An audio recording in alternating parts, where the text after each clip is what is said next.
Good afternoon.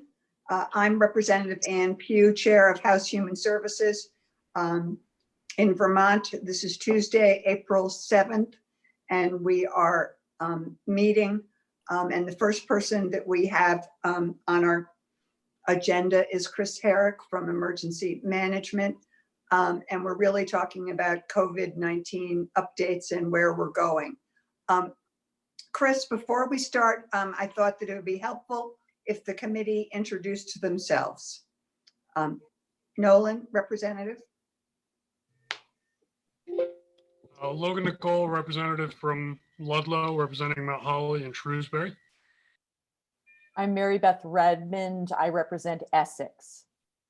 Carl Rosenquist, I represent the town of Georgia. Jessica Bremstead, and I represent Shelburne and St. George. Sandy Haas, I represent Rochester, Bethel, Stockbridge, and Pittsfield. James Gregoire, I represent Fairfield, Fletcher, and Bakersfield. Dan Noyes, represent Wolcott, Hyde Park, Johnson, and Belvedere. Guess we're going a different direction. Teresa? Okay, I wasn't sure if Kelly was going to go or if I should. Okay. I don't know what just happened there. I heard a silence. I didn't know. Teresa Wood, representing Waterbury, Bolton, Buellscore, and Huntington. Kelly Payala representing Kelly Payala representing Londonderry, Weston, Stratton, Windhall, and Jamaica. Oh, thank you. And Topper just texted me. He's waiting to be let into the meeting.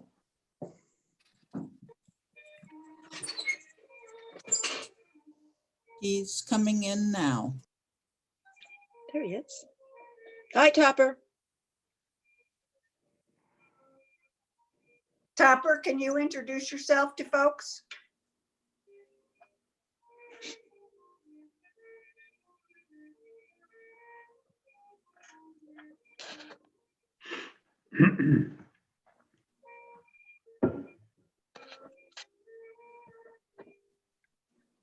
Chris, we're almost there. Okay. Topper, are you on?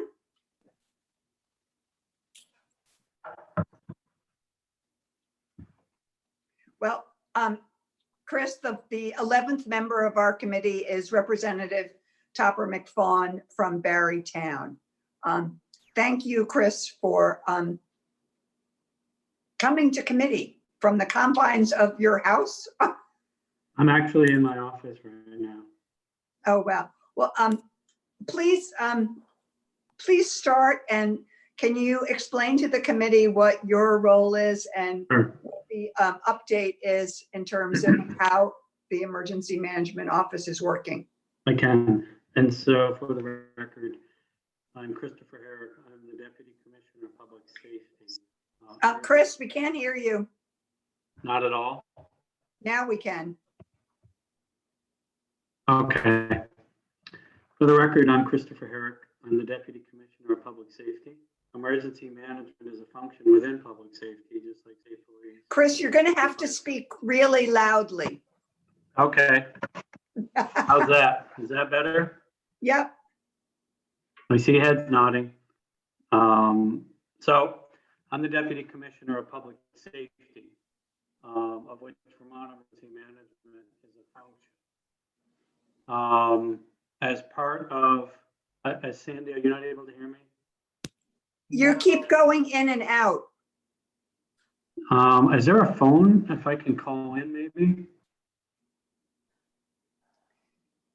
I think this is just my 2 cents. I think if you were to like Uber project into your and get close to your laptop, I think we could hear you, but it seems to fade down. How's that? Is that better? Yeah, that's good. Okay, there's a different microphone setting. All right, so how's this? Perfect. Okay. So I'm Deputy Commissioner of the Department of Public Safety, of which Vermont Emergency Management is a part. The other parts are State Police, the Division of Fire Safety, and the Forensics Lab, Vermont Criminal Information Center. That covers it. So my role is I have been the EOC manager on a number of occasions here. And the biggest charge that I'm leading right now is coordinating with AHS on the medical surge component of planning for the COVID-19 impact in Vermont. What that means is we're working directly with all the hospitals, the Department of Health, groups serviced by the Agency of Human Services, such as homeless folk, folks in DCF custody, the DOC, in long-term care facilities.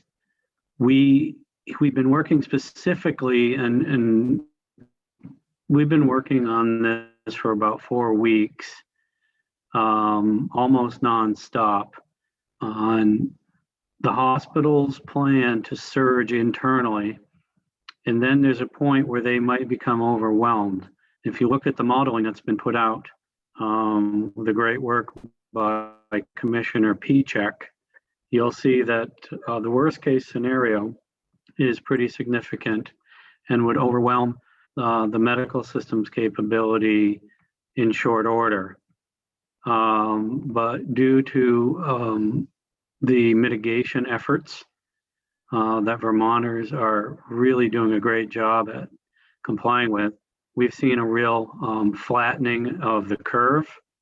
I know that's a term everybody's sick of hearing, but it's really super important in the planning process. And we could be very close in terms of bed capability, ventilator capability, based on the number of folks that are in at any given time. But we're planning for the worst, hoping for the best. And planning for the worst means, like I said, the hospitals have been working to increase their internal ability to surge. We've also opened up 2 regional med-surg sites, one at the Essex Fairgrounds, and we're utilizing National Guard assets for that. And that is a 400-bed facility with the ability down the road, if we have to isolate 50 non-acute COVID-19 positive patients. The other site is the Spartan Arena in Rutland, and that's originally up at 150 beds, and that's being staffed by folks from the Rutland Regional Hospital. Both should be ready, excuse me, by the end of the day tomorrow, but that doesn't mean that they'll have patients. We also have opened up a site at the Barry Auditorium, which I'm sure Topper is familiar with. And we've also opened one at the Collins Pearly Sports Center. Each one of those is to accommodate 50. But those are not going to be staffed immediately. And if they are, the hospitals will need to staff it. But hopefully we won't get to that point. The third site that's important to note that's open is fifth site, I should say, is at Patrick Gymnasium. And that's opened with assistance from the Vermont National Guard, but is being staffed up when needed by UVM Medical Center staff. And it's designated as a COVID positive treatment area for non-acute patients. Then if those folks, any of those folks need to be hospitalized, they will bring them into the hospital proper. So that's I'm sorry, can you explain the difference between what is going to be proposed for Patrick Gym versus the other 4 places that you were talking about in terms of who's going to be there and what need are you addressing? So the need there is the other sites that we talked, mainly Essex and Rutland, are what for decompression of hospitals. So they can move folks who don't need high level of medical care. That way we can use the hospital space for patients who may have COVID-19. The Patrick Gym is going to be for folks who have COVID-19, but aren't requiring a high level of medical care at that time. And they can go in there, receive treatment, and as they recover, they can move out. If they need higher level of medical treatment, then they'll be moved in. That's being staffed by medical center personnel. Did that clarify? Yes, thank you. Okay. So along with that is a number of other factors that we have to consider, such as how do we feed the patient, laundry services, cleaning, all the logistics that need to go along with that. There's also the component of moving patients around the state to the regional sites or to other hospitals. And the hospitals generally do this on a daily basis. The UVM Medical Center and Dartmouth Hitchcock coordinate patient transfer on a daily basis, and they're going to do that through this as well. So if there's a swell of folks in one area, we'll be able to move them. And so we're working with the hospitals on developing a transportation plan as well. They can handle it for the most part, but if they get overwhelmed, we will have a transportation unit to assist them in moving folks from where they are to where they've been identified would be best for the patient. In addition, we will be supporting the movement of ventilators. We've been ordering ventilators like crazy, pardon the expression. Anytime we can find any that would be deliverable in the time frame needed, we've been ordering them in consultation with experts at the UVM Medical Center. We've been ordering PPE from any source where we can, and we keep a daily count of what we have available at the warehouse. And those are being shipped out to medical facilities as a priority, and then first responders next. And so we're constantly trying to resupply that. So Is Chris. there a question? Yeah, Chris, what is, or who is considered a medical provider? Is it the hospitals, or where do long-term care facilities, residential facilities fit in terms of those? And so they're also able to request, and I don't have the algorithm, so being supplied with equipment, PPE, because we recognize the need to protect folks who may be in home care or in a long-term care facility. Well, we've already seen what can happen. And so they're also being supplied with PPE through the request channels that I mentioned earlier. So are they have to do this by request, or are they? Everybody. Everyone does it by request? Yes, ma'am.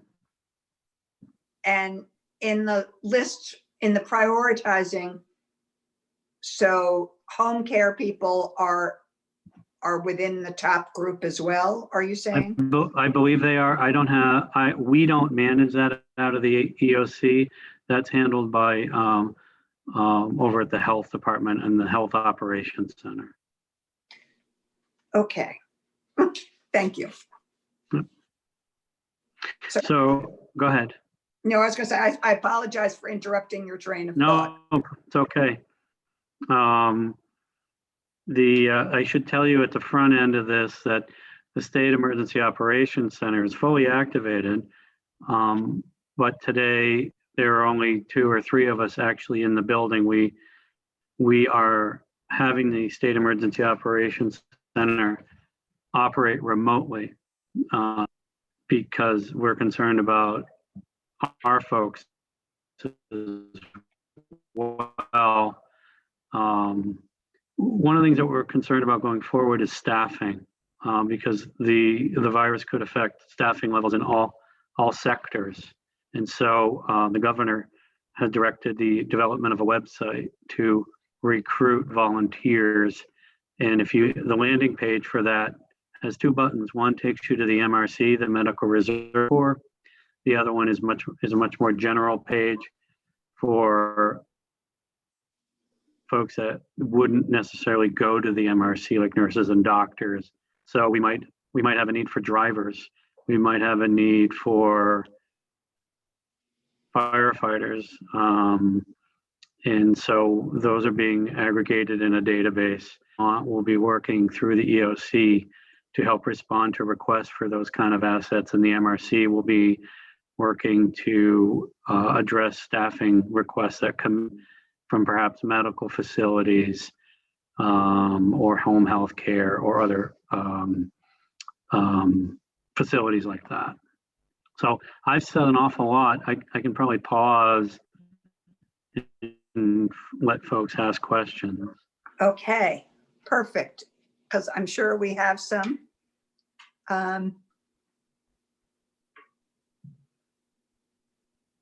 Committee.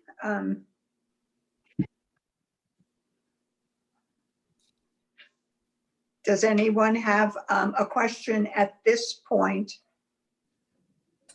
I do. Okay, I do. So Yeah, you Well, mentioned, before we do this, oh, do you go use ahead. to raise the hand, or how are we gonna do it? Topper, I could hardly hear you. If you could, since I cannot see everybody at once, if you could use the little hand raise thing. Aha, now I have 3. I had it up there. Okay, well, it just came over. So Mary Beth, James, and then Topper. Thanks, Madam Chair. I have a question about PPE. I know that there were a lot of concerns that we don't have enough. And I'm wondering if we're still in that boat, if people and like long-term care facilities, all of these, you mentioned the different prioritization of them. I'm wondering if we're able to fulfill all the requests at this point for essential personnel. I'm going to have to defer to the HOC. I'm going to check on that. I know that we're filling requests on a daily basis. I think that it's fair to say that some folks might request, say, an ambulance squad may say, hey, we need 200 N95 masks, and they may get 70 or 50.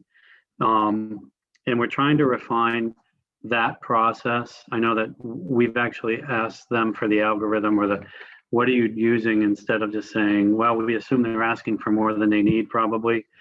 We don't want stockpiling. And so we're looking at methodologies where we can look at what's the typical call volume for a rescue squad and how many should we maybe think about having per call. And so, but I'm not hearing any more that requests are going unfilled or even unrecognized. And I do want to say this, we've been working to identify, I have to say, I'm actually very impressed with the amount of creativity and hard thought that's been going in about this particular item is decontaminating N95 masks.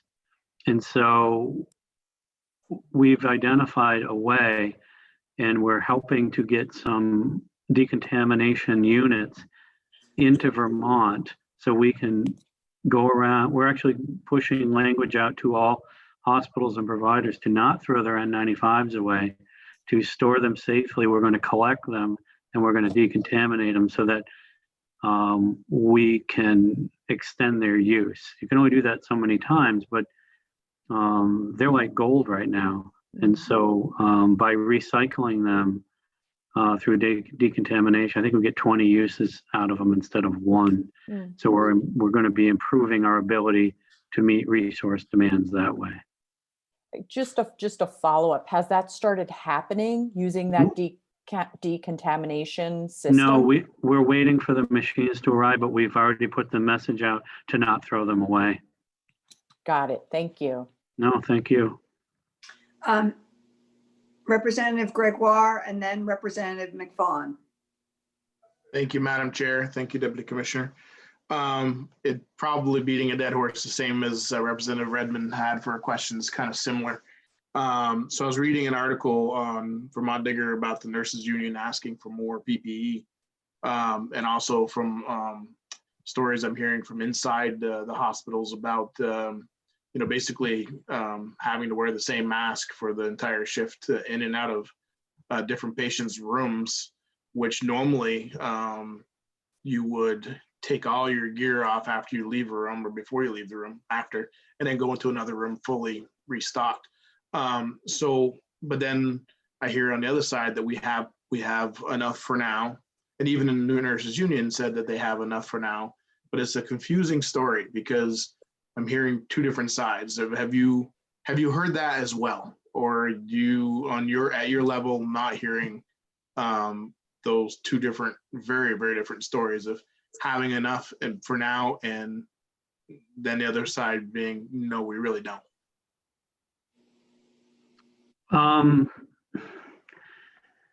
I'll be honest with you, I haven't had time to read any news outlets.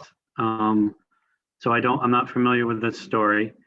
I'm sure that there are some situations that are like you describe, but I haven't heard them overwhelming. I haven't gotten calls from people saying, hey, we're not getting any PPE at all or anything like that.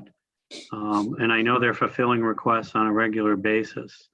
So, and I'm on the phone every day with home health care. It's the same call, home health care and the hospital association in some of the hospitals. And I haven't heard, everyone's concerned about PPE going forward, but I haven't heard what you described. Thank you. Thank Did I answer your question? To the best of your ability. I mean, I know from the article and from all the people I know inside the hospital that they feel differently, but if that message isn't getting out, or if they just don't understand why, it's Representative, I don't want to give, I know we're on YouTube, but if you call, I'll send you an email after with my contact information, and we can have an offline call, and I can dig into it. Roger that. Thank you. Chris, I'm going to interject right here before Representative McFawn. So in that offer to Representative Gregoire, are you saying that it is okay if we contact you? It always is. Okay.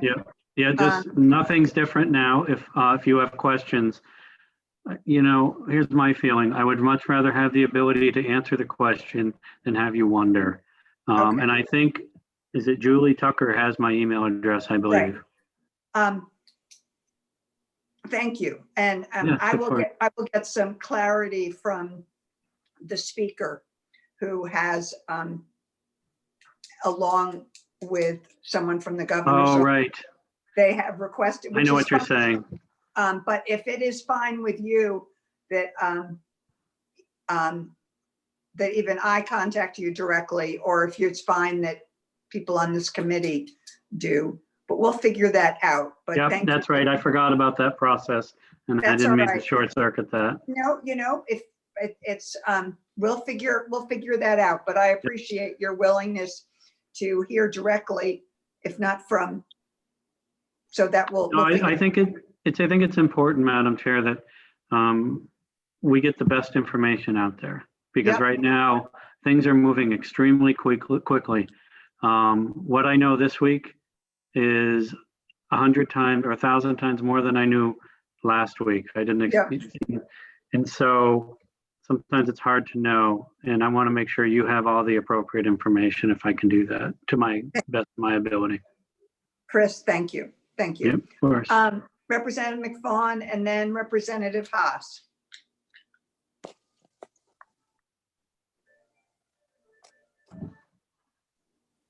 Topper's muted.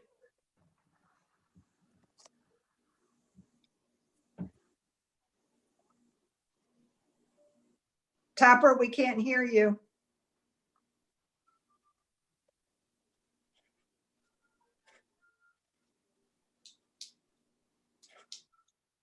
It's the little drop down at the top. Topper, just touch the top of it and you'll see the thing come down.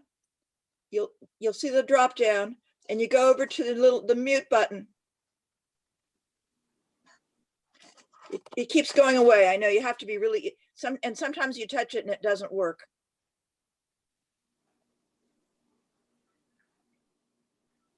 I'm wondering if either Julie or Anne, you could unmute him, because usually the administrator can't, or the host can. Yeah, right. You can unmute him.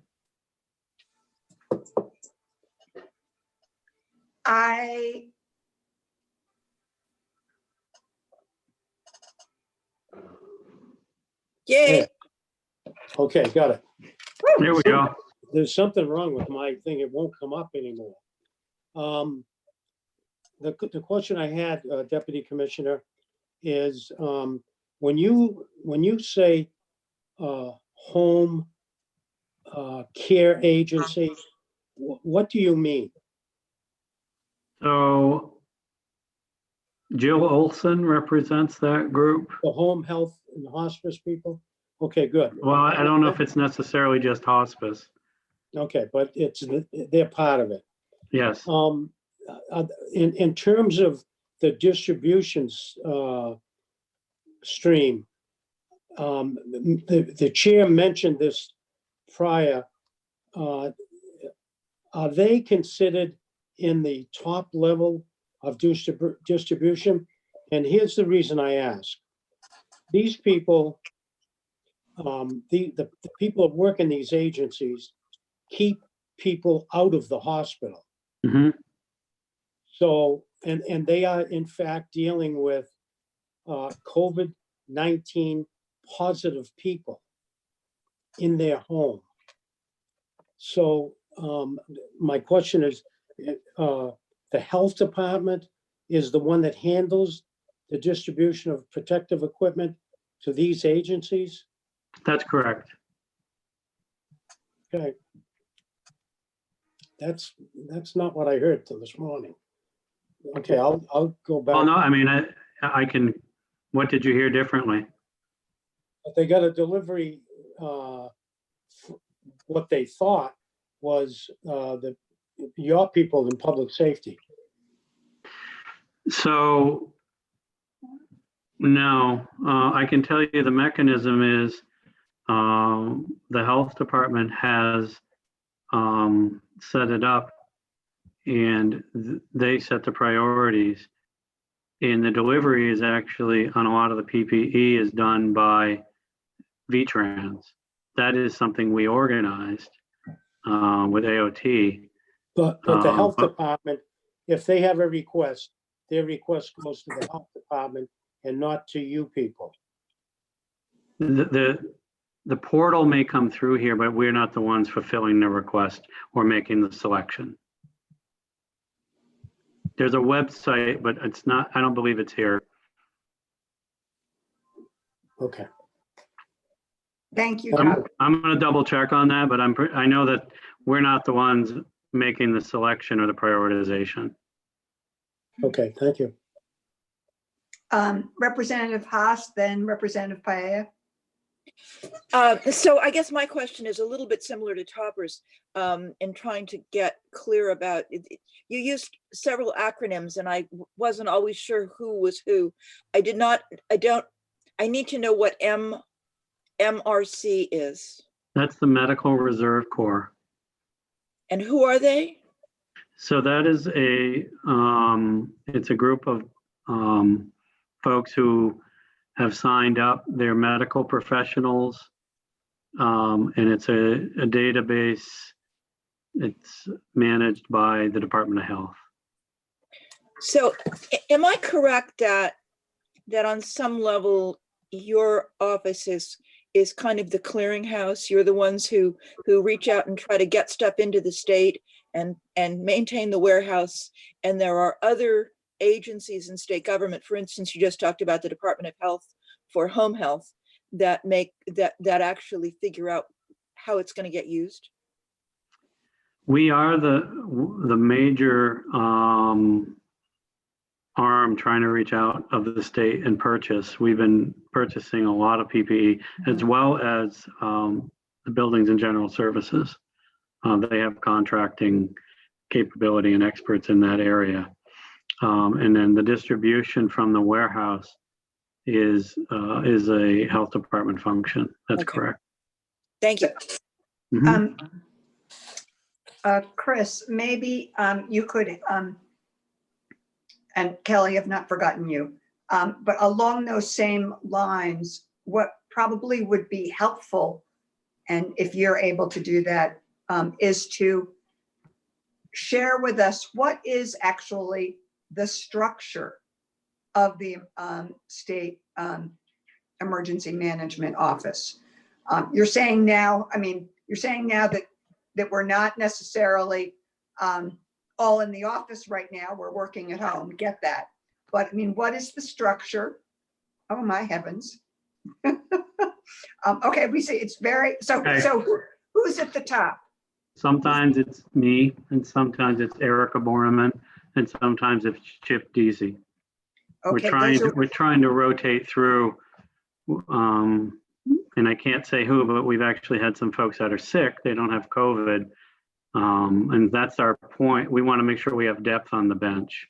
So when you just listed a lot of names, are they all out of your shop, or are they out of other shops?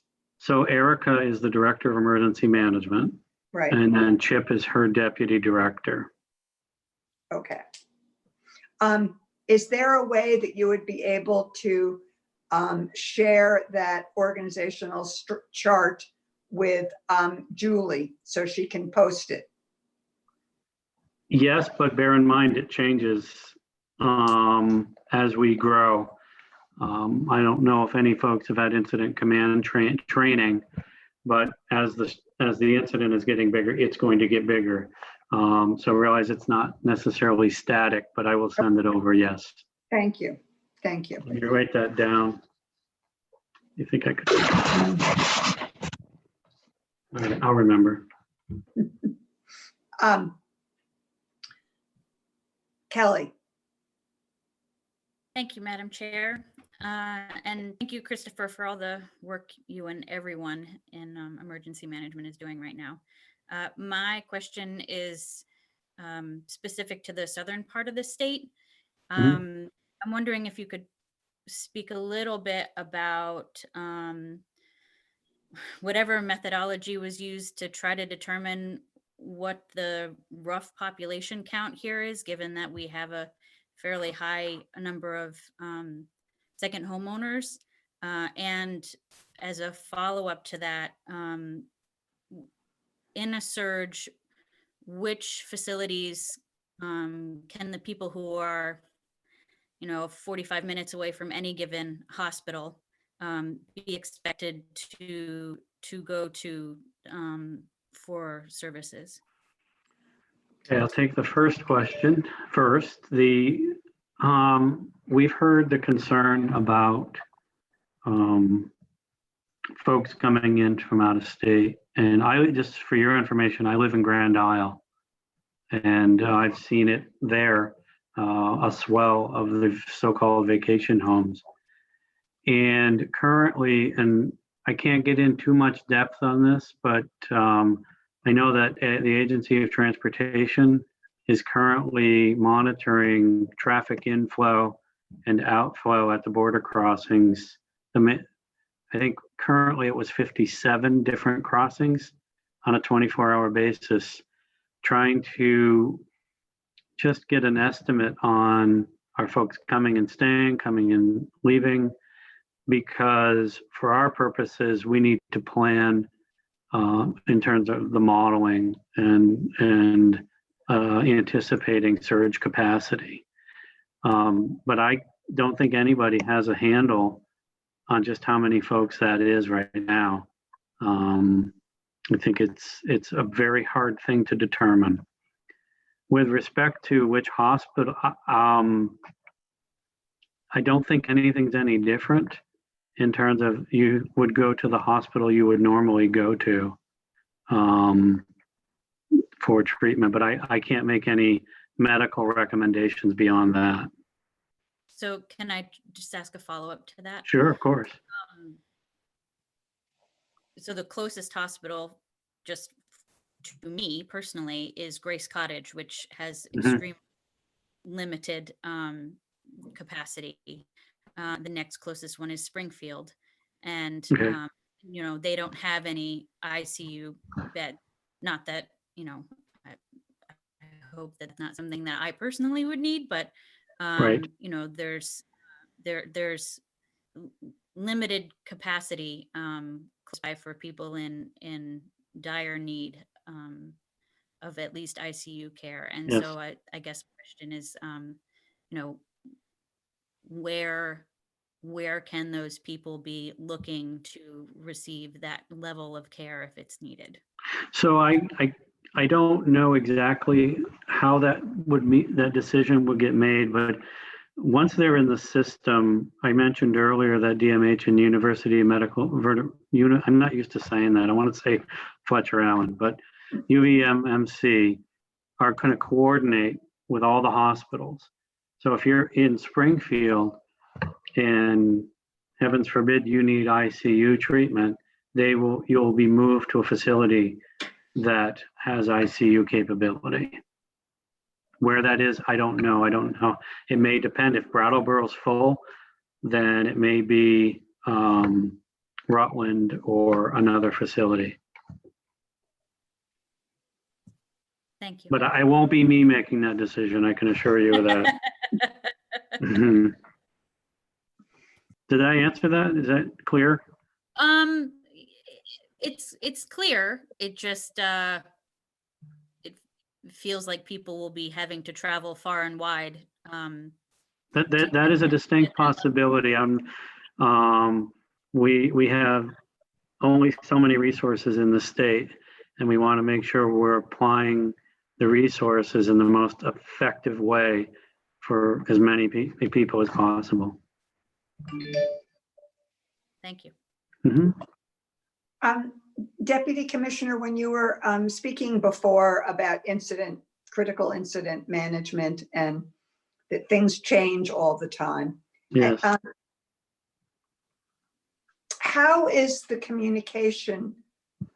What is the structure of communication to providers, to community members, to legislators?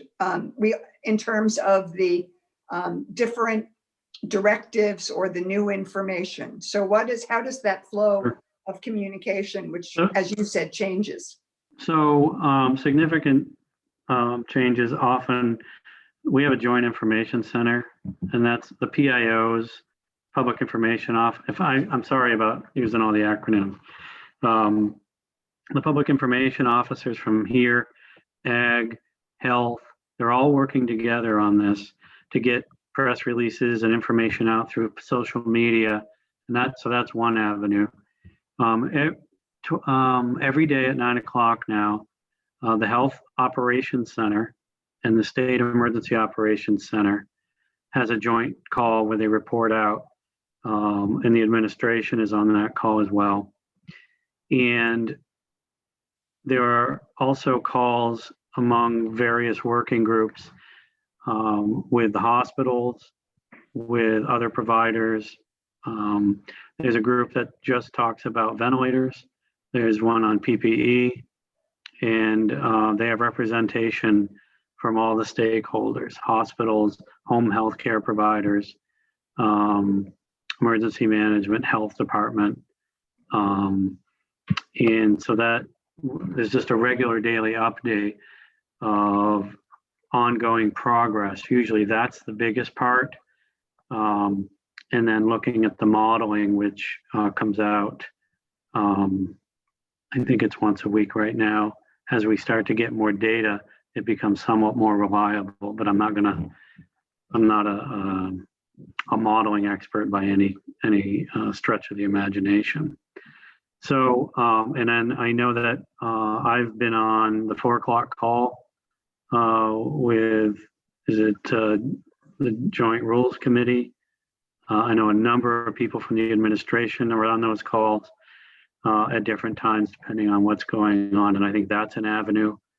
And so I think that, we also have a call every week here in the Emergency Operations Center for any and all first responders. I think that tomorrow's Wednesday, right? Yeah, it's on Wednesdays. Yes. And then Fridays, we do the same call with municipalities. And last Friday, when I did that call, there were 190 people on the call. And so that's how we're trying to make sure people are up to speed on what we know and what's going on. Representative Haas.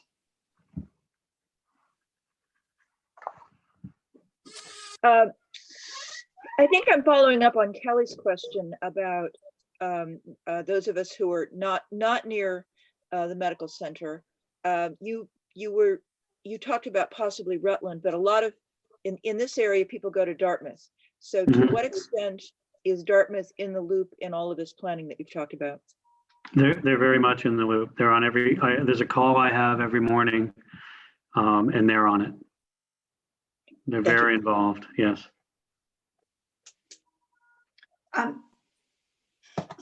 Christopher, what I've understood from what you're saying is that there's the Emergency Operations Center, and then there's the Health Operations Center. Is there a third or a fourth operations center? I believe that, I don't know if they're calling it an operations center, but I believe the Agency of Transportation has a structure to coordinate their efforts, because they work with us on distribution of personal protective equipment, the PPE, from the warehouse out to the hospitals and other sites. But they don't have, I wouldn't call it an emergency operations center going. I think it's really only the two. And then every hospital, I believe, has their incident command structure stood up. So each hospital has an incident commander going right now. Okay. So in terms of the other sort of areas of state government that this committee is responsible for, is it through the Emergency Operations Center, or is it through the Health Operations Center that questions related to homelessness, questions related to senior citizens and long-term care and people in residential care, kids in residential care, children with special health needs? So who is responding to those things? So I've been working very closely with Jenny Samuelson. She's the Deputy Commissioner over at AHS. And I think it's Health Access is where she is. And she actually was in this building up until this week, working on the planning for those populations that you just mentioned, Madam Chair. And I know they have significant planning and plans in place to address those needs. And while I have visibility on those plans, I think she would be better positioned to describe them. Okay. So is it the agencies themselves, or is it through your shop that when directives change, for instance, in terms of when a directive in terms of how a long-term care facility needs to be doing something, or what are, so who is, or for instance, that, we're setting up for like places for people to go. Yeah. So that's been it's a coordinated effort. Like I say, I have visibility on it, but it's in that. So AHS has a seat in the State Emergency Operations Center. They're represented here, as is AOT, State Police, Department of Health.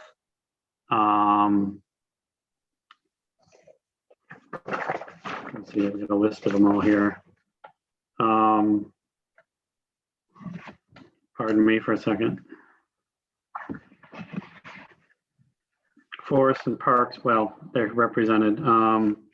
Fire safety, labor, AC, they're all represented, even though it's virtual now. And so that's how I know what the planning Jenny has been doing, because it interfaces with our planning. So for instance, I'm working hard now on the transportation plan for if we need to move patients, but it's also going to include her needs in terms if they have to move folks around. So we were very involved. Wow, 3 weeks ago, I guess it was, when there was an outbreak at Burlington Health and Rehab, we're the ones who identified utilizing an alternate site for some of the people who were in rehab who we didn't think they had been contaminated, to move them out for their sake. We coordinated with UVM Medical Center, NAHS, and Burlington Health and Rehab to make that move. So I guess the way to look at it is AHS is here. They have probably more granular information, but it's a handshake. We're working together and coordinating so that we're not both competing for limited resources. Does that make sense? It certainly does. It's all something that we're learning about, and you have your hands full in terms of how we as legislators can have the information that our constituents are asking us about. Sure. That kind of thing. Representative Noyes, you have a question. Thank you, Madam Chair. So you talk a lot about moving people around, and sounds like you have Washington County and Chittenden County pretty covered for surge beds. Do you have any plans for, if you had a need for surge beds up in the Northeast Kingdom or down in Southern Vermont? Do you have any plan to set something up on a short notice, should that be needed? So, yeah. And I've actually been in contact with Chief, do you know Steve Young? He's the fire chief in Beecher Falls. Okay. And what I know from him is they're actually, he has an asset that he's had for a while that the state provided, a mass casualty trailer, and then it has a lot of medical equipment. That's actually going to Colebrook, to the hospital. They're setting up a surge site at Colebrook High School. And that's where a lot of those folks plan on going, because that's their hospital. Now, if you move down to St. Johnsbury, the surge sites are it's for all state, not just Chittenden. Rutland County is down to help cover the southern part of the state. If St. J needs to surge, they probably would have to move some of those folks into the Chittenden County site. Just because for every site, you have to think about it in terms of economy of scale. Every site you open, it's easier to staff one big one than it is 3 little ones. And so we have the 2 larger ones, and hopefully that's all we're going to need. So that's the answer to your question. We would have to move some people. Not wanting to do that, but we have to live with the reality that staffing is going to be our major restrictor. The National Guard is actually staffing the site in Essex. And if it rolls through and starts decimating our medical staff, we're not going to have enough staff to stand up another alternate care facility potentially. And so that's the reality that we're dealing with. Thank you. Now, are there other questions right now for Christopher?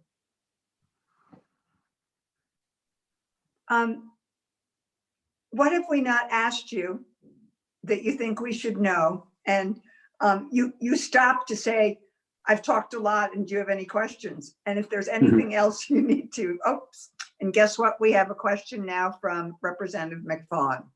Okay. Thank you, Madam Chair. The people who are healthcare professionals that have retired and now they've come back into volunteer, how are they being used? At this point, I don't have the answer to that.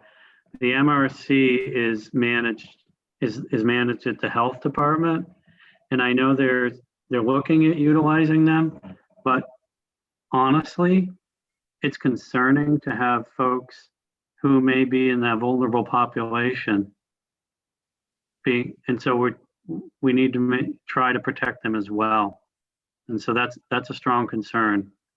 We haven't actually rolled any of them out just yet. Representative Redmond. Thank you, Madam Chair. I'm curious about traveling medical personnel. Are we taking great advantage of that? Do we have a lot of people from out of state who are here helping us? I don't know the answer to that, but here's the situation from a high level. I don't mean intellectually, I mean just in an event like this, it's been our norm to say we need to be ready to handle Vermont for 72 hours, and then we'll get assistance through EMAC, the Emergency Management Assistance Compact, where we can request all sorts of assets. We did during Irene from other states and the federal government. Well, there is no cavalry coming. So a lot of those people are staying home in their states to assist their states. And so now we're doing with what we have.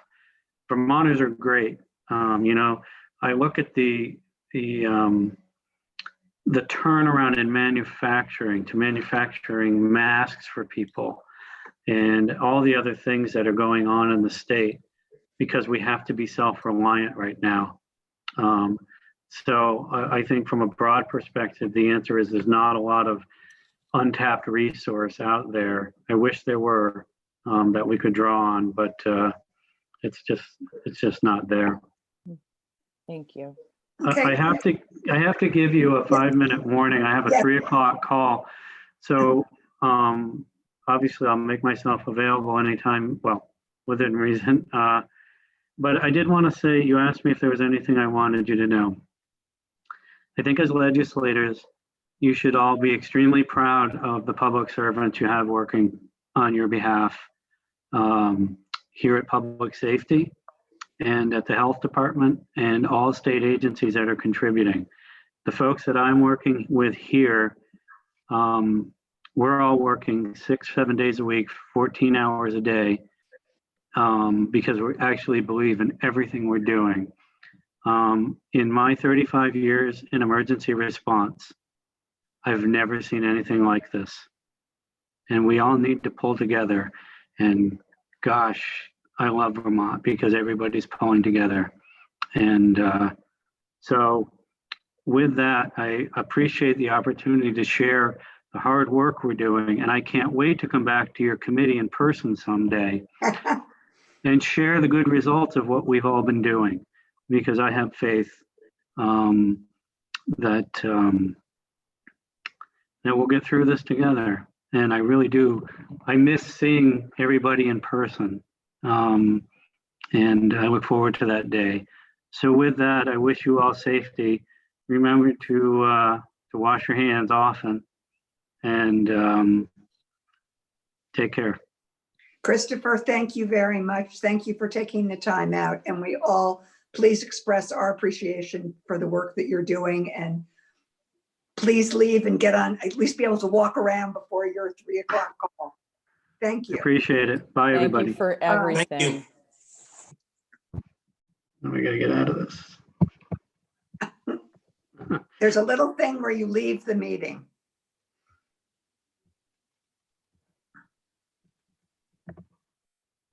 Maybe. There. we're about to start a break. Carl, do you have a question for the committee? Your I just hand have is a comment. I think it's Topper's birthday today, is it not? No? Well, I saw something up on a post here, so what happened? Yeah, yeah, people have been calling me all day. It's, my birthday's April 19th. I don't know how that happened. Okay, sorry Okay. about it. No, So- that's okay. Thank That's you. okay. But you can do it Um, again on April 19th. Committee, we are at an hour, we've been on an hour and we're gonna start having a 10-minute break. And so Julie, if you can do whatever we do to put us on a 10-minute break, that would be fabulous. I will do that. Remember to all be on mute, please. Are we still on the break? Is it still YouTubing? Yes, it is. Okay, thank you. We should have a specific time to be back.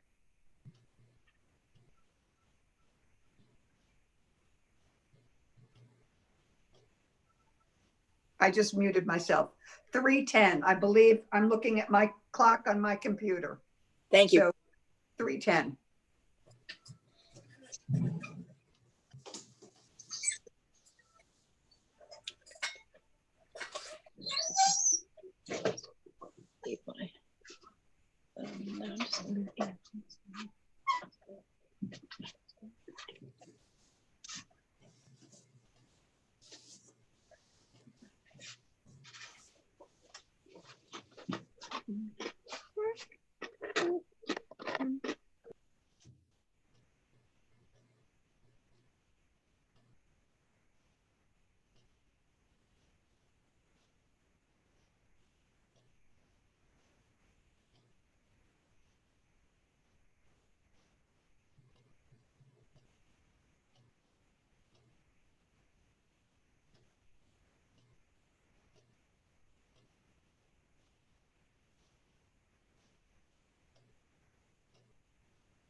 Anne, it's Mary Beth.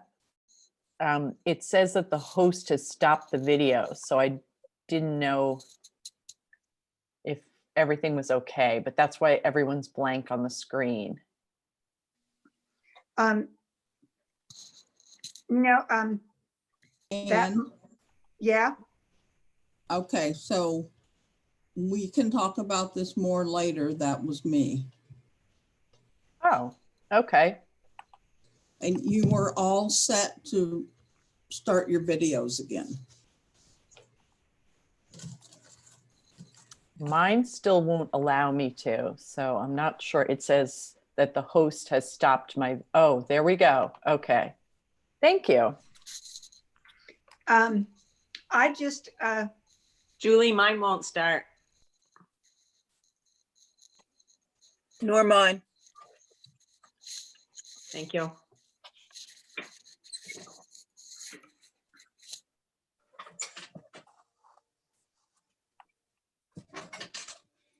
hi, Nolan. Neither will mine.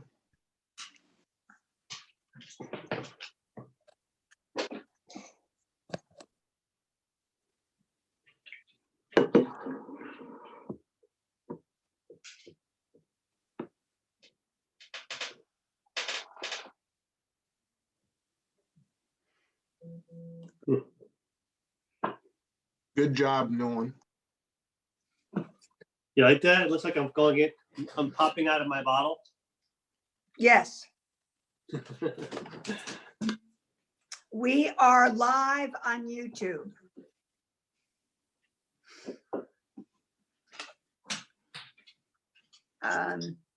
Let me see. I think we're all back. Great, from our break. And committee, for the second half of our committee meeting, we've got Nolan here from Joint Fiscal, who is going to be sharing with us information on the federal fiscal assistance related to health and human services. There is a document on our webpage. Folks, what is your pleasure? Do you want that to be up on your screen?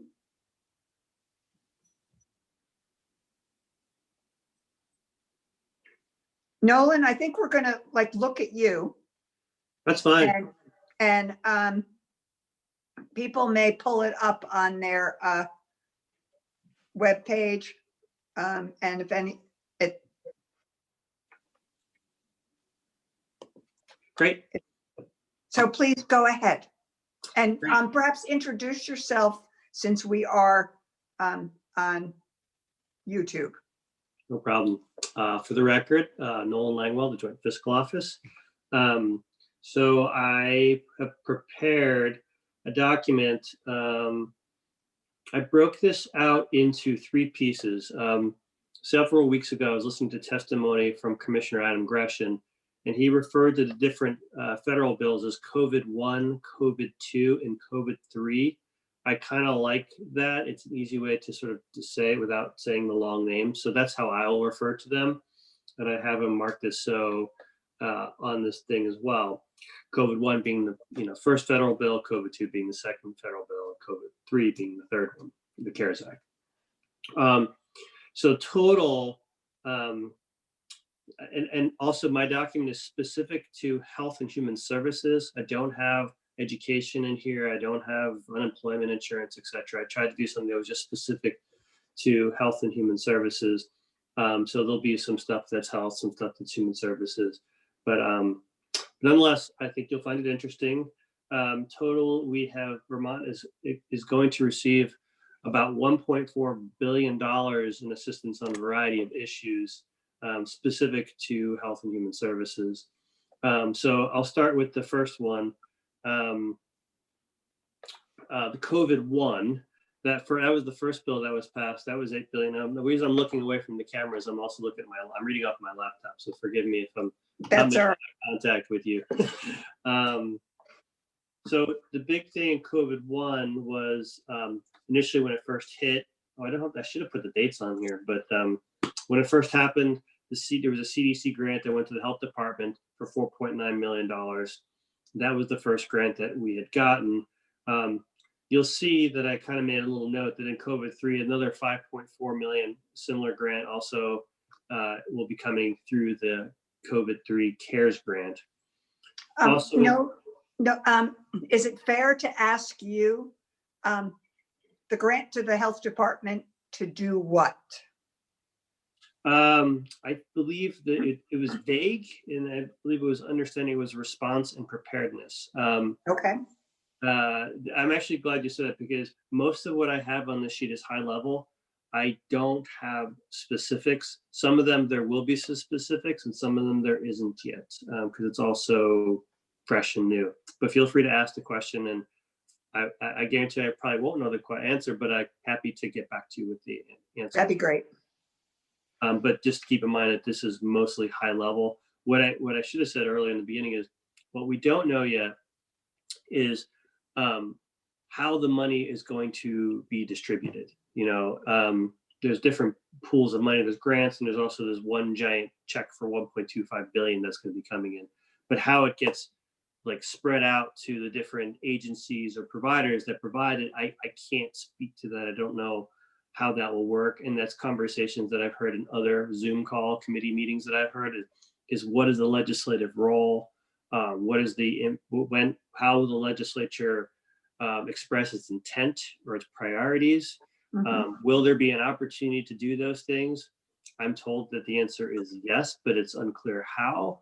And there's also that balance of also making sure the administration has some flexibility to get the money out quickly. So yes, there'll be an oversight role, but what is the immediate role of the legislature? I can't answer that because I know that some people will want that money to make sure that the money goes to one place, but the administration might feel it deserves to go another place. And how much flexibility is there for them to decide where the money goes versus your oversight of that? I don't know the answer to that, and I don't know that answer has been determined yet either. That's above my pay grade. Okay. And so when you say in COVID-1, we got $4.9 million to the health department. Do they already have it, or is this something that they know they're going to get? My understanding is that money they already received. Okay. And I believe all the money from the first bill has been received as far as I know. There is a date for the COVID-3, which is later this month. It was supposed to be, it's 30 days from enactment, and it's already been like a week. So it's supposed to be, there's an exact date. I don't remember what it is. It's sometime in the second half of April that the big check for 1.25 billion is going to come in. And plus there's other grants as well. I'll get to that. Okay, thank you. Also in that COVID-1, there was 1.2 million that, oh, by the way, this information, I got it from a service called FFIS. It stands for Federal Funds Information Service. And it's a service that legislatures subscribe through NCSL, and they provide great information about what funding states are get from different things, from FMAP to other stuff. And we've been using them for years. They're very reliable. And they do a nice job of, as soon as they can, breaking out big bills and saying, this is how much your state's going to get. And usually it's based on formulas. Now, before, sorry, I see two hands up. So one was from Carl, Representative Rosenquist, and one was from Representative Wood. So Carl, do you still have a question, or is that left over from part one? I think it's a residual from part one. I'll take it down. Thanks. Thank you. That's okay. Representative Wood. Thank you, Madam Chair. I thought better of it. I thought we should let Nolan continue on his presentation before I started peppering him with questions. So okay, all right. I will hold. I'll be waiting, ready. So there was 1.2 million that's going to congregate and home delivered meals. In addition to that, I also made a note that the COVID-3, the CARES Act, appropriates another 2.4 million for this as well. And then there's $683,000 for community health centers. This is FQHCs and rural health centers and maybe some others. And although 683 in the first bill, there's another $9 million that's going to be in the CARES Act. In terms of COVID-2, the big thing here was the enhanced FMAP. That's for folks who may not recall, federal medical assistance percentage. This is the federal match dollars that we get for Medicaid. And we currently have multiple FMAPs, but generally most of them are about 46% state dollars, 54% federal dollars. And then CHIP, Children's Health Insurance Program, I think is 70-30 roughly. This increases the FMAP by 6.2%, which might not seem significant, but it's estimated that that's an additional $38 million that will save the state. So to be clear, this isn't like an additional money that we're going to get. It just means that it costs us $38 million less to administer Medicaid because that's less state dollars. Because we've heard people say, oh, can we take that 38 million and give it to X, Y, and Z? And I just remind folks that this really just reduces our burden for our Medicaid match. So could you maybe put some numbers on that? For instance, the general FMAP is, so we general put 46% in. I mean, we have to come up with 46% of 100. Yes. We still, and so now we only have to put up 40%. Yes, roughly. Thank you. So Does that mean we have more room at the top? No, because that's a great question. It doesn't, because the cap refers to gross spending, total spending. Oh. But good question. But this 6% will go for the regular FMAP, which is the 4654. It'll also go to the CHIP. This money can also be used for DSH payments, which is disproportionate share hospital payments, but it cannot be used for we call them the new adults, which are basically our expansion population under the Affordable Care Act. We already get a 90-10 match on those folks. So that's the FMAP. That's the big piece of COVID-2. There's also almost $1 million for supplemental nutrition program for women, infant, and children. That was in that bill as well. So is that WIC? I believe so. Yeah, women, infant, children. Yeah. So the COVID-3. So there's multiple pieces, but the big thing is money from the coronavirus relief fund, and that's going to be $1.25 billion to Vermont. 150 billion nationally went into this fund. What's significant about that is normally when you look at the formulas of how states get money allocated, generally we're roughly 0.2% of spending nationally. And so that's kind of how we usually measure it. However, in this bill, there was a small state minimum of 1.25 billion. So if you were below, if your state formula was below, would bring you in less than 1.25 billion, you'd automatically get the 1.25 billion. For us, that's a huge deal because that means we're 0.8%. So it's 4 times more than we would have got if they did the regular allocations. So that's a big deal. However, and the payments will be made within 30 days of enactment. So this is what I talked about. I don't know the exact date, but this money will be coming in sometime in the second half of April, and I believe it'll be a giant check to the treasurer's office. However, the piece of this that's concerning to a lot of states is that it must be used for new government spending, and they define that as spending that was not approved at the time. So for instance, H742, which was the response bill that was passed, the governor specifically waited till the president signed this bill before he signed that, just to make sure that there was no funny business. However, the question becomes, what is defined as supplanting general fund or supplanting other stuff? And that is there's, what I can say is that there's some concern by a lot of states that what is new spending versus what is needed spending. And my understanding is that there are conversations about there being a COVID-4 bill. And there's a hope that due to pressure from states that they would loosen some of the language around new spending for this money so that states would have more flexibility. The other thing, and this would be for spending that it was incurred between March 1st, 2020 and 12/30/20.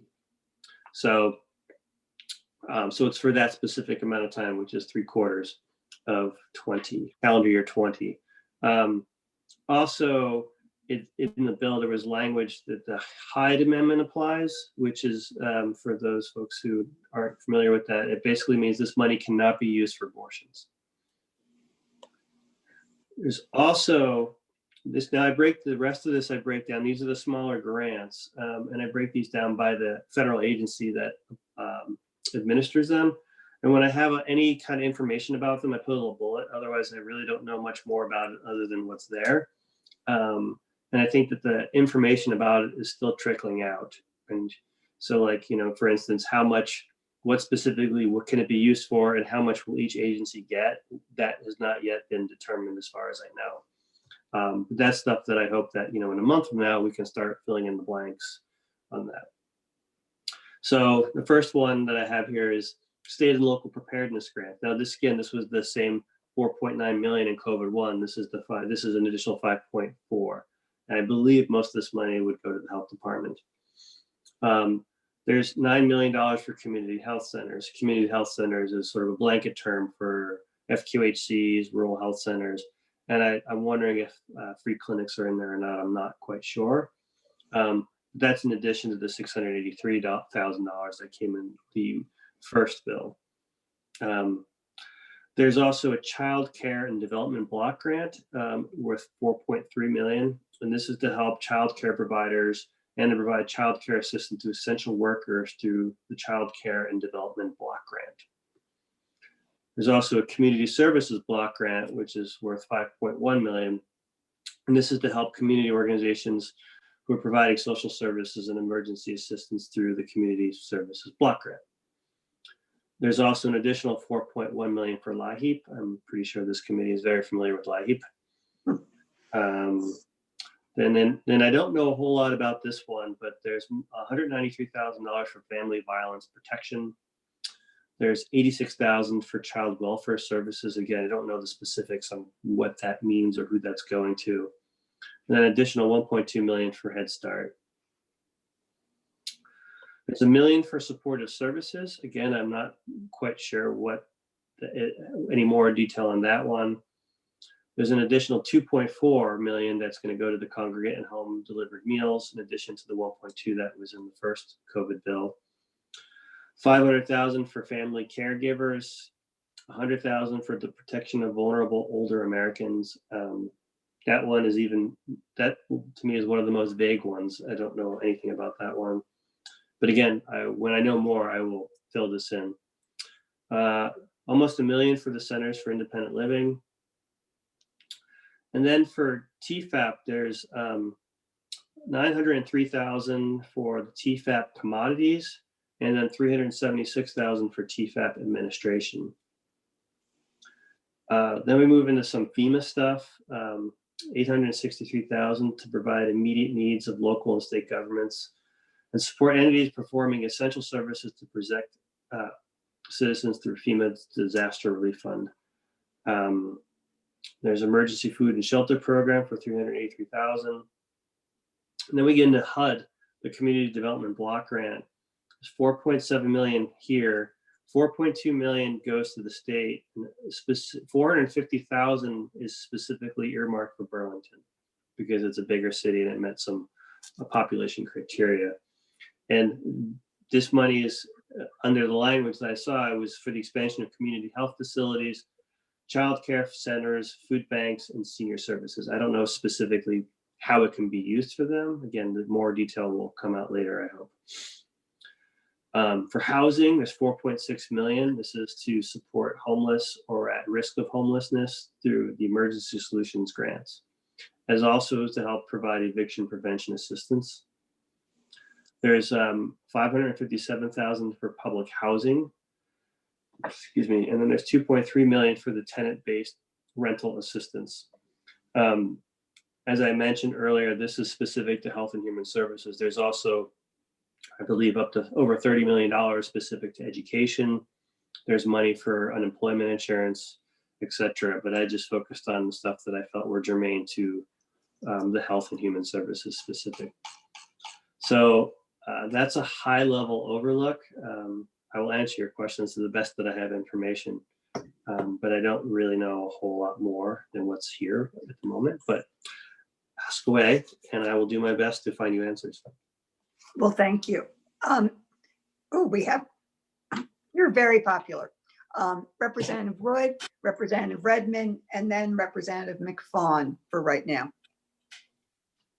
Thank you, Madam Chair. Thanks for being here, Nolan. Of course.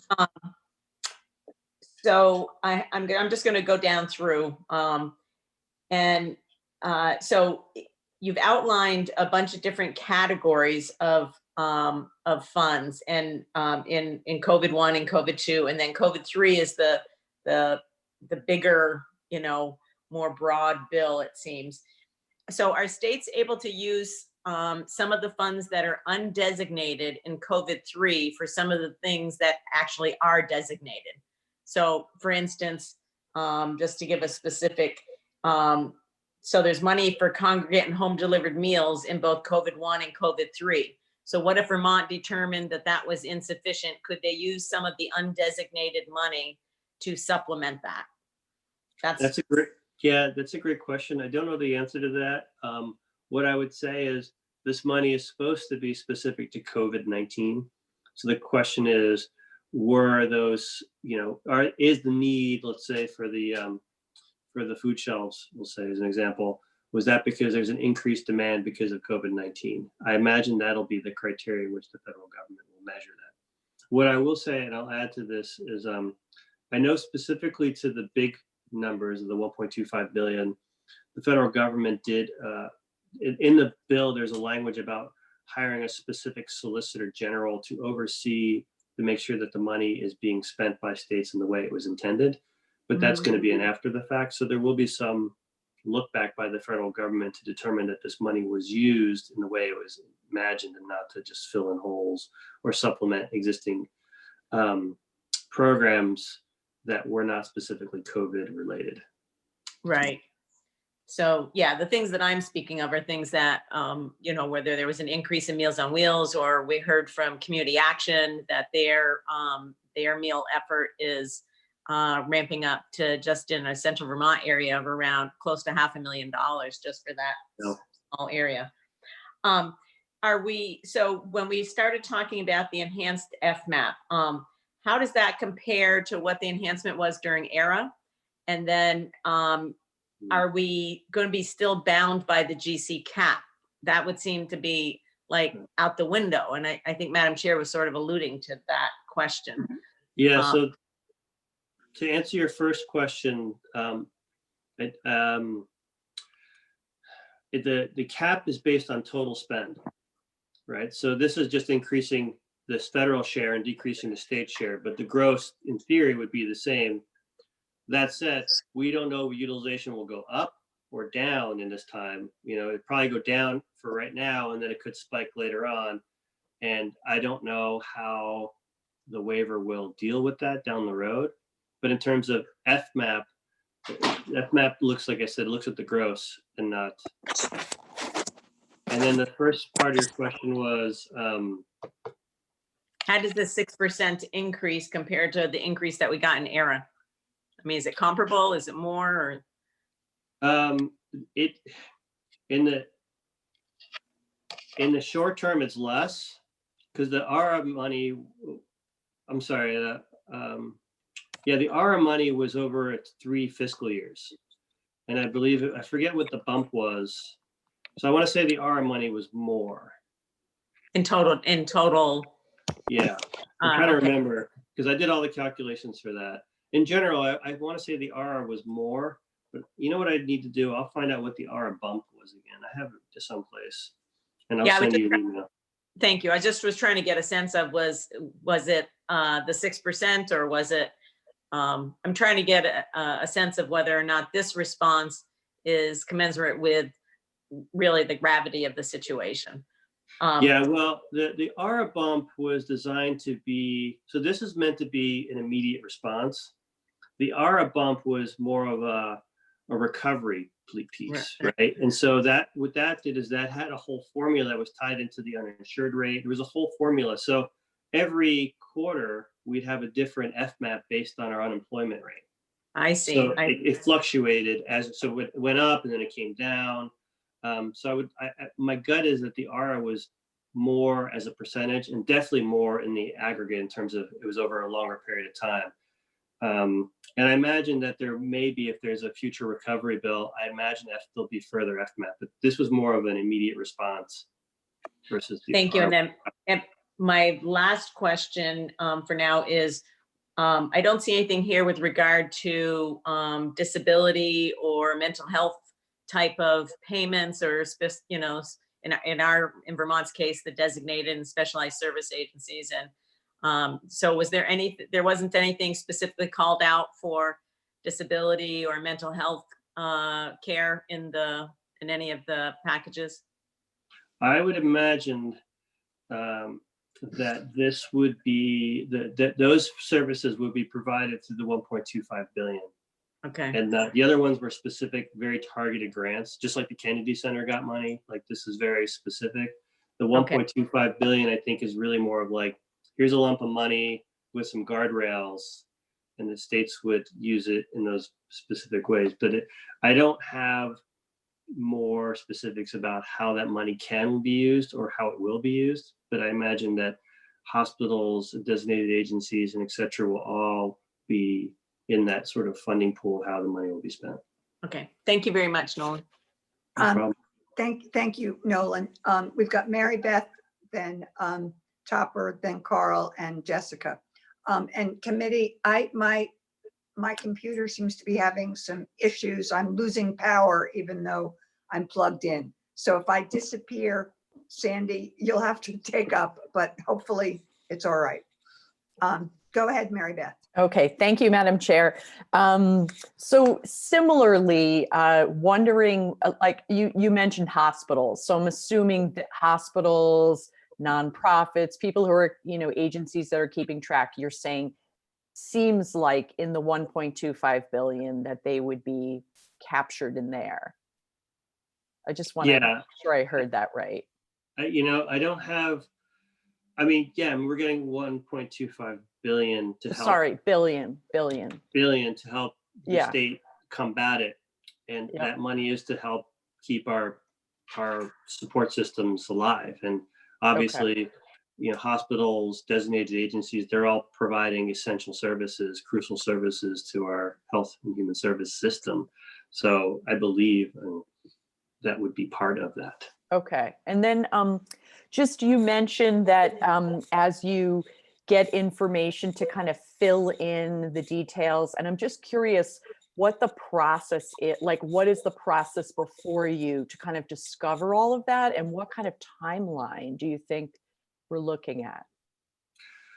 I don't know. For one, like the money has to come in, and then I think it goes back to the other piece about how is the administration going to administer this, and what's the legislative oversight. And I think that once the administration starts administering it, we're going to start hearing about it, and I'm going to do my best to track it. So it's a good question, but I think the bigger question is what's the process the administration is going to be using to get the money out, and that's how we follow it. Okay, thanks. Topper, you're next.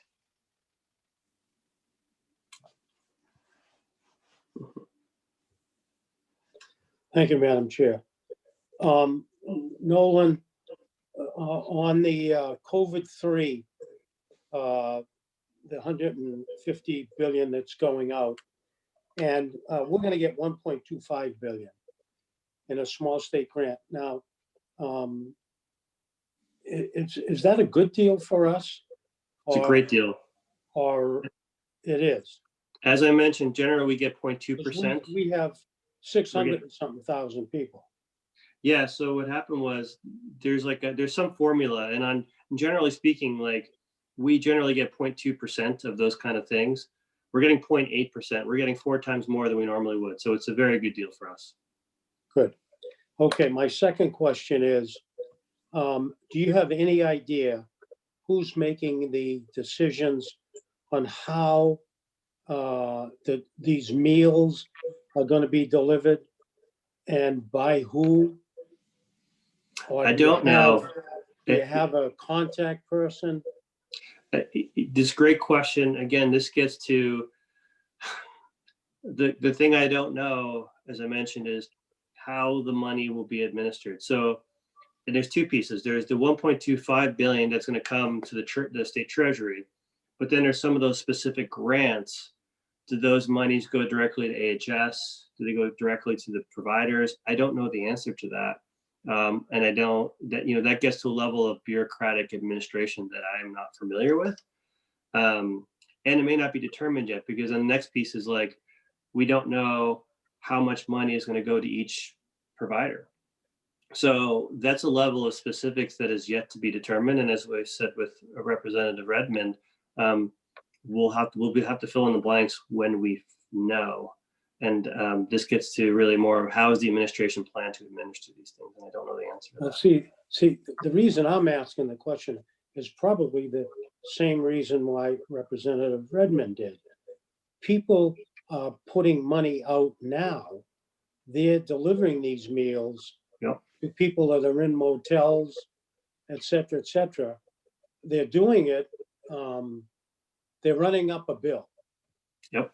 And I just hope that they came to the rescue, so to speak, and I hope that they're considered up front when they start dealing this money out.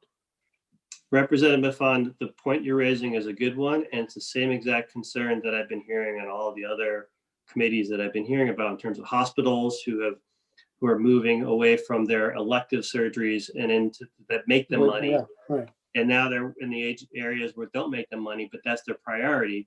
Or we just heard from EMS that they have no call volumes and they're struggling to stay afloat, and they might not be around for the surge, and there's no mutual aid. So we've been hearing the same exact thing. Agencies are out there, they're operating on goodwill, they're operating on negative margins to stay afloat in this hope that this money will come to them. And it's a great point, and it's very soon, and I'm not the right person to know the answer to that, but it's a very good point.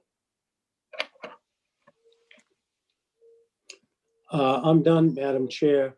Thank I you. would suggest maybe that you might bring that kind of a question to wherever you bring all that stuff that you get. Okay, thank you. Carl, you're next, and then Jessica. Thank you, Madam Chair. I just wanted to go back what the exchange between Teresa and Nolan.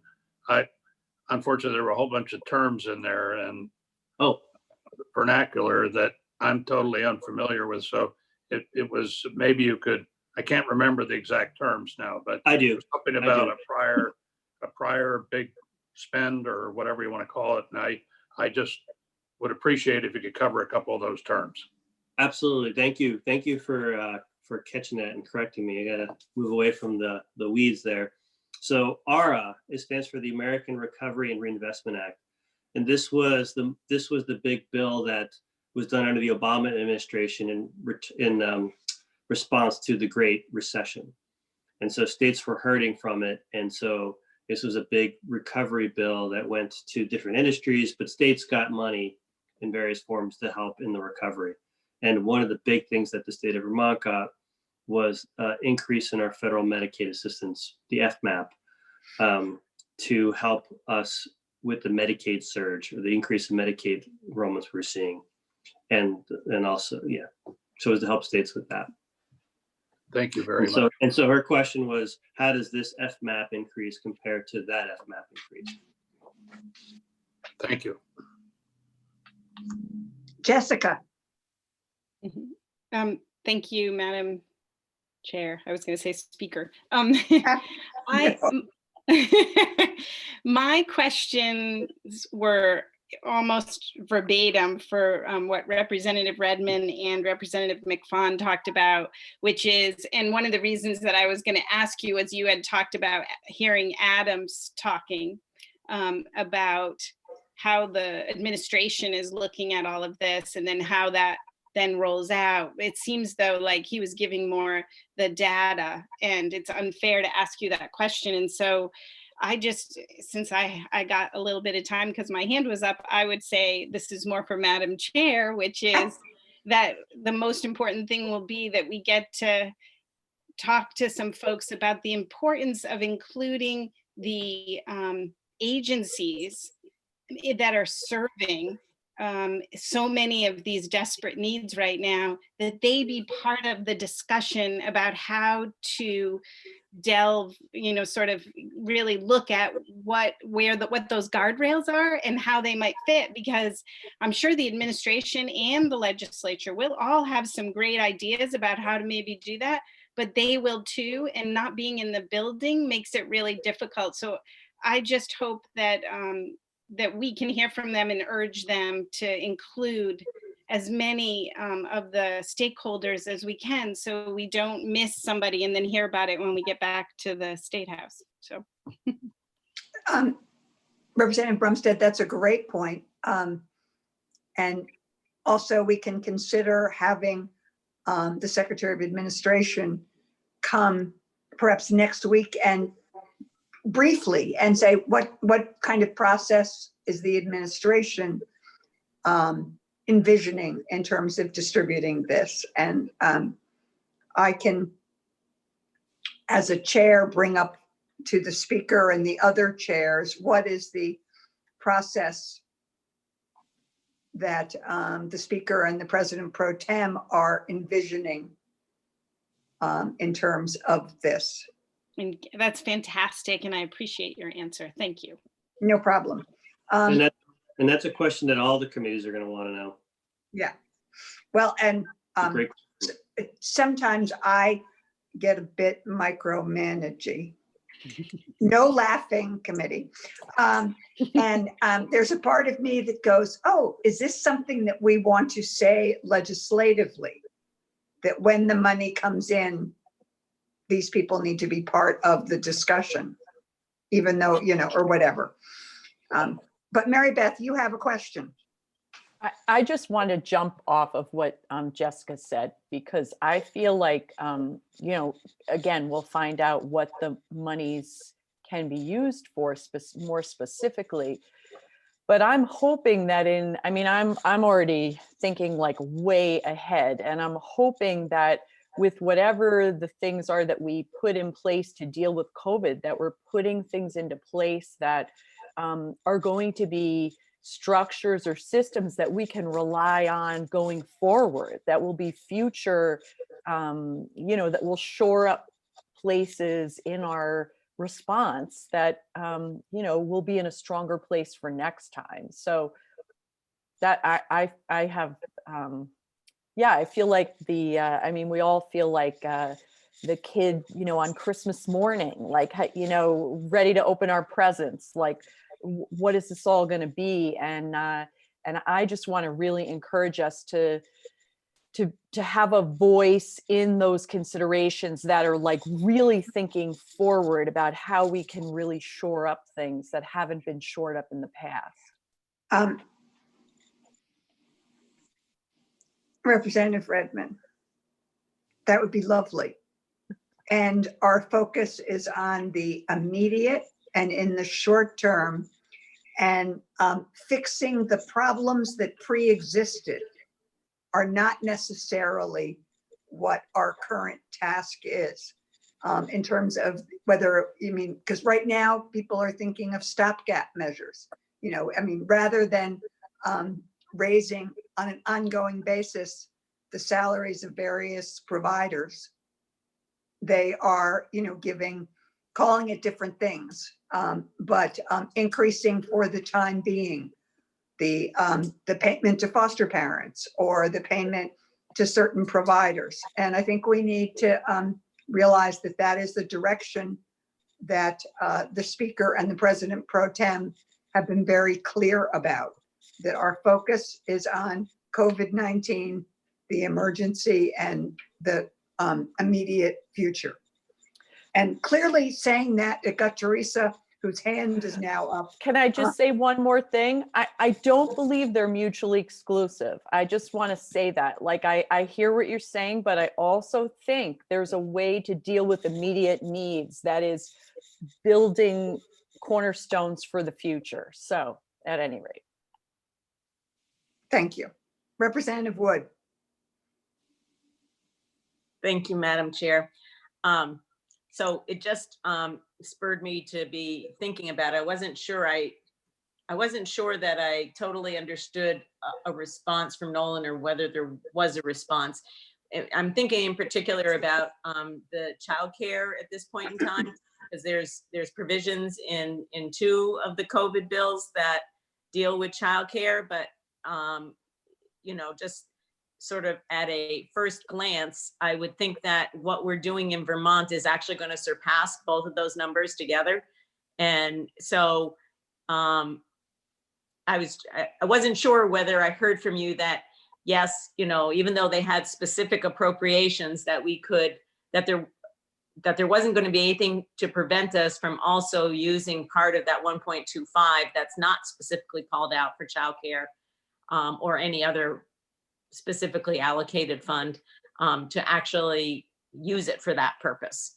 So I realize that that was a convoluted question, but I think you get what I'm trying to ask.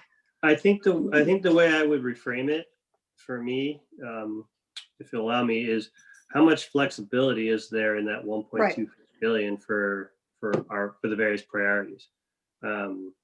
My understanding, and I'll get you a better answer, is that there is, I'm trying to look at some documents I have here about flexibility of the money. Yeah, I have to get back to you on that. I don't want to tell you something and then be like, oh, I was wrong. So let me find out, let me see if I can dig a little bit more, and I'll send you an email to the committee saying, this is what the flexibility is, and this is what it can and can't be used for, to the extent that we know. Okay, thank you. And then on the on using these funds, you know, for our immediate COVID response, our sort of near term and future term COVID response, I just would, because I'm always one to caution people about spending one-time money on ongoing expenses. This money is not going to be here in the long term. It's going to be here for this short term, and you know, paying things like, you know, bumped up IT. foster care or something like that. But, you know, it's not going to be something that we can count on to sustain any kind of broad systemic change. That's just my soapbox. The other thing I'd want to add to those questions is that we're expecting significant loss of state revenues. Right. Over $200 million. And this money, granted, some of that will be deferred because fees and stuff that are just being people like cars, you know, inspections, et cetera, licenses. But nonetheless, we're going to see a reduction in some of the taxes and fees. So we're going to see a big reduction in revenues. Right. And some of this is going to be used to help offset that, so to keep us in business. Okay, this is the 5-minute warning. Jessica, I guess now it's you that has the last question. It's quick. So will there be, Nolan, have you heard, will there be more federal guidance on are we sort of waiting to receive a bit more federal guidance? So then we have an easier time looking at what kind of one-time only and whether or not child care funds can be used in the hospital fund money and all that kind of stuff. Yeah, that's a great question. The question is, how much guidance have we received or will we receive? And I'm gonna have to get back to you on that. It's a good question. Well, Nolan, this is very exciting because we're going to want you to come back with a lot of those questions. And so, Nolan, thank you very much. Appreciate this. And committee, we need to stop now. And we will be back at, I believe it's from 12 to 2 tomorrow, Wednesday. Thank you. Thanks, Nolan. Thank you.